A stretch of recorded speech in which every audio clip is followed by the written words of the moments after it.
What's up everybody, welcome to Money Management channel. My name is Andrei and today I'm gonna be doing an update on MMTLP and FINRA saga. I got the cash in the bag, stadium packed, born a rock star in this life, gonna live it up. And for today's video guys, I have several very important news. I have to say that potentially we might see an involvement of state attorney generals in our case. On top of that, I will show you an update in regards to the mess that is happening right now with the failed to deliveries. And at the end of this video, I will show you two updates that are directly related to our lawsuits. And I have to say that we have an update for the first RICO lawsuit that was filed by Mark Basile's law firm. And before we dive deep into all of this, guys, please hit the like button for YouTube algorithm and drop me a line in the comment section if you think my videos are valuable for you.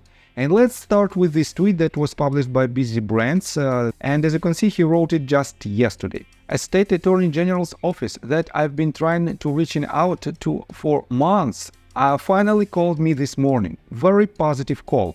Because of the community's efforts via compliance submission, they were aware of the MMTLP fiasco. And guys, this is definitely a good news. They would like to reconvene the conversation to next week after I submit and email them all the pertaining documents we have. Block out the noise and keep pushing forward. We are not going away. Have a great weekend. So guys, on the one hand, definitely it is a very good news because we have a direct response that is related to our case from the State Attorney General's office. And I have to say that their involvement in our case might be crucial because they have so much power in the United States that definitely this might be the game changer. But at the same time, guys, take a look at this opinion of Mark Basile in regards to this news. So, Busy Brands, Mark Basile wrote, Busy Brands has been trying, but it's very doubtful any state AG will take up this cause. They may provide lip service like Congress, but as soon as they hear about the SEC enforcement action as well as the second SEC investigation, which is much broader than its initial investigation, it's doubtful they will proceed on any meaningful level, but kudos to Busy for trying. So guys, definitely it is not the best opinion, but you know that Mark Basile has a quite debatable position, because on the one hand he is an attorney and he is a head of a law firm that filed a RICO lawsuit, first RICO lawsuit in our case.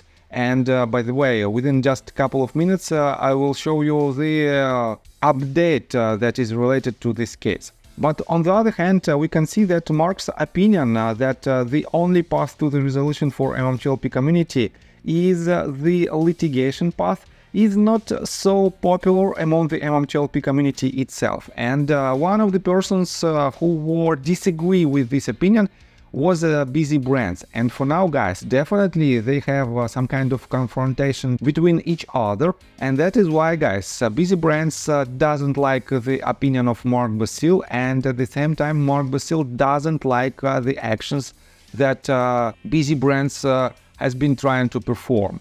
And definitely, I have to say that we have to see the results, not the announcements themselves. We have to see at least some kind of results in order to make our conclusion, is this path worth our attention or not? And definitely we need more time to make this conclusion. So, let me show you another update from Scott Trott. Just yesterday I showed you his tweet where he asks for help, he asks for some documents, but guys, I have to say that we have two sides of a coin. On the one hand, people tried to send a lot of information to Scott, but on the other hand, his email is full of these letters, and he has to spend much more time in order to find necessary information that he needs at this very moment. That is why, guys, he wrote this tweet, and let me quote it for you. It is a little bit outdated, but it shows you the exact actions that you should do if you want to help. So, he wrote, swap holders of MMTLP, let's try this again, LOL. 1. I need you to send me screenshots showing Schwab or TD Ameritrade deleted your email and or phone calls and or account information in the last 2 years. Today. Please don't send me anything other than that. No questions. I'm looking for specific instances where Schwab or TD Ameritrade told people their data was wiped out. 2. If Schwab told you, as it did many others, that they would not allow MMTLP to trade again, even if FINRA ordered them to, I need copies of those, your name and address. These are going to the public record in the submittal tonight at USDC Burlington, Vermont. Please excuse this as soon as possible. My inbox filled up with things not even remotely related to these requests yesterday, though there were some keepers. Please expand all efforts and hold the reins loose. Time is of the essence.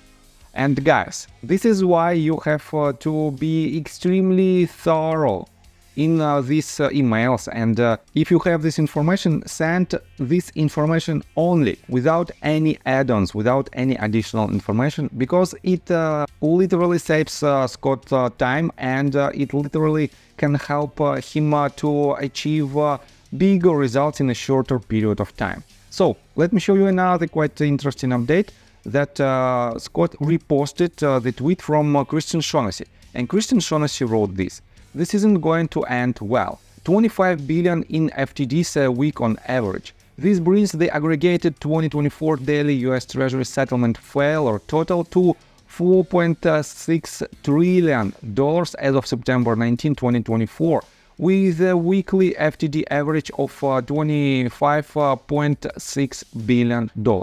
We have FTDs and big banks derivatives in the trillions. Big banks fighting every effort to increase their capital reserves. Regulators that don't enforce trade settlement. No one demanding we end payment for order flow. No one demanding shorts file the same disclosures as longs. No public official willing to stand up for MMTLP investors. Add your own."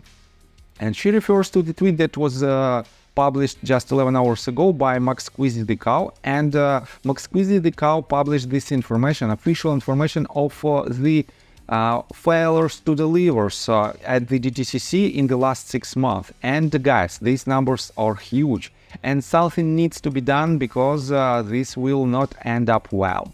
So that is why, guys, in my opinion, MMTLP saga is a part of this huge problem on the market, and that is why by solving our problem we will help the market to be more transparent, and we will help all the retail investors to have this fair market. So let me show you another tweet for at this time from Susan Trimbath, and she wrote in regards to the failures to deliver. And she wrote, "When I talk to regulators and bankers about problems with failures to deliver, they often respond that there is no rule against it. Indeed, there is no specific rule that says that the seller of stock cannot fail to deliver shares on settlement date." And guys, this is quite a ridiculous fact. How it is even possible that there is no rules or punishments? It doesn't make sense in my opinion. So let's continue. Yet it seems clear that if someone takes your money and doesn't give you what they promise, there are laws against it. Look at it this way. There is no specific law that says it is crime to hit a person on the head with a hammer. Yet I assure you that if I hit you on the head with a hammer, the police will arrest me for a crime. It will have some other name, like assault with a deadly weapon, instead of the crime of hitting a person on the head with a hammer. It's just as much as crime, and I would be just as much arrested. Page 113. And she added the link. And guys, on the one hand, I have to say that it is quite ridiculous that there is no specific rule against the failures to deliver. But at the same time, guys, in my opinion, it is some kind of loophole that gives the authorities to path not to pursue these wrongdoers and not to act as they intend to act. that is why, guys, I think again something needs to be changed in the US stock market, and that is why we are here. So let me show you the news that is related to the NextBridge Hydrocarbons versus TradeStation Securities lawsuit. And in my yesterday's video, I showed you that it should be a hearings, oral hearings via Zoom call that was scheduled on September the 20th at 10 a.m. But unfortunately, it was cancelled. And for now, I don't want why it happened and what will be the next step. But definitely it is not the good news in regards to this case, but we have to keep this in mind. So, and for now, the most important part of today's video is an update of the RICO lawsuit that was filed by Mark Basil's law firm. And Phoenix Tabloid wrote this, and he wrote a set of tweets that is directly related to this update. And guys, I will quote it for you without any comments. That is why just listen to it carefully. So, TradeStation's response is out, but yours truly will wait until the document becomes available. As my wife says, I can't spend money on Pacer anymore. So guys, he added the link to the docket, and as you can see, by the way, this filings was made on September the 20th, just yesterday, and the next step, the response, is due by October the 4th. So we have 2 weeks for the response, but let me show you what did they write. So here is the explanation. TradeStation's argument starts with a simple fact. Anna admits that she executed binding agreements to arbitrate dispute, and the MMTLP dispute is squarely within the customer account agreement and lending agreement. Therefore, the case ends there. So, quite interesting statement. TradeStation argues that the whole case is nothing more than bold speculation and illusory claims of buyers that have not yet happened and which are not likely to ever happen. And that the plaintiff is asking the court to upend decades of precedent. Legal analysis, legal analysis, legal analysis, not a lawyer. And he added this. But it comes down to that the arbitration provisions are very broad and written favorably to TradeStation. So therefore, Anna is compelled to go through arbitration, they argue. TradeStation also argues that TBLF improperly cites arbitration case laws that can only be invoked after the arbitration. If you follow TBLF's case in Mullen, you may have sensed their weak argument relating to arbitration. They also repeat what FINRA said in their brief. When it comes to arbitration, FINRA is only a real estate provider. And as a real estate provider, FINRA cannot be biased because they are not involved other than setting dates, locations, and set up the rules. So, this statement, in my opinion, is very debatable. Next one. Further, TS says that the Supreme Court already closed the door on unfair or biased arbitration forum argument in 2020 when it ruled against a person making similar argument in Christo versus US Securities and Exchange Commission case. And the other argument that Anna makes is that her ability to obtain discovery is more limited in arbitration. However, TS argues that 1. She already agreed to limit discovery in arbitration in customer agreement, and 2. The time to bring that is to seek factor after. So, again, very interesting statement. Final argument is that you can't claim that arbiters are biased just because they are paid by FINRA. FINRA arbiters are paid $600 a day or $850 a day if they are the chair, and it's not tied to the outcome. This argument have been rejected by the court, they argue. In conclusion, TradeStation requests the court to enter an order to compel arbitration and stay all further proceedings. So, definitely they want to dismiss the case and they want to push it through arbitration, but at the same time, guys, we have to wait for the answer, and as I already mentioned, the answer should be filed by October the 4th.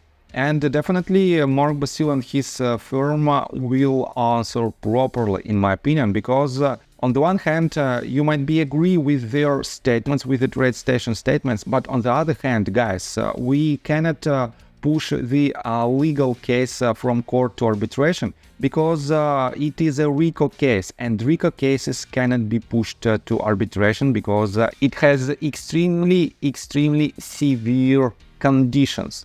So, and let me show you another update that is quite interesting in my opinion.